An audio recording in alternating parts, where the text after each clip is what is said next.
Hi, I'm Tim Lee from the Communications Department at the Faculty of Arts here at UCalgary, and I'm here to show you some tips and tricks on how to take better video with your smartphone. There are different video settings on your phone which affect the quality and size of your video. HD or high definition at 30 frames per second works fine, and the file is much smaller than if you shot your video in 4K at 24 frames a second, which is a standard.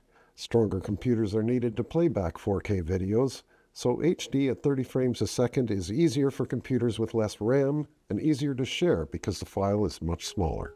So now you're ready to take your video, maybe. But it looks like this. What's wrong? The lens is dirty, probably has fingerprints all over it. Yep, just as I suspected, a fingerprint.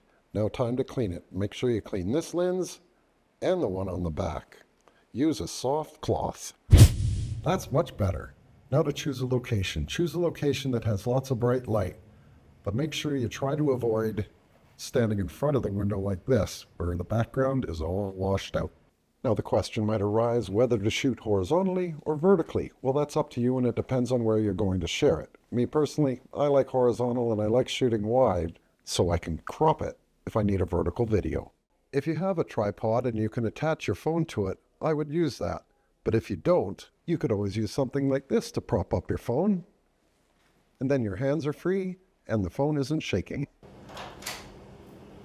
Now, if you want better audio, you're going to have to speak up because you're not wearing a mic. Another tip is to come closer to the phone, because the closer you are to the phone, the better it sounds.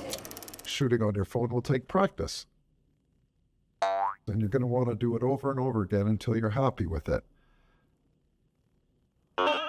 But you do not need to stop and start recording every time you make a mistake. You can make these edits inside the phone, and here's how. After you shoot your video, you're going to want to open up the photo app, select the video, and then select the edit function, and here is where you're going to trim what you don't want in your video. You click and drag the beginning of your video to where you want it to begin, and click and drag the ending to where you would like it to end.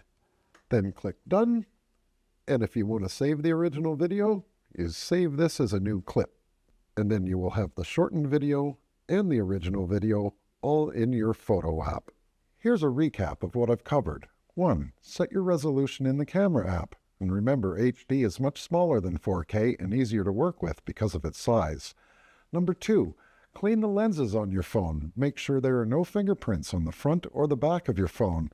3. Pick a good location with good light, and remember, not in front of a window where the background will be brighter than your subject. Number 4. Stabilize the phone. This is especially important if you are doing a Zoom interview with someone.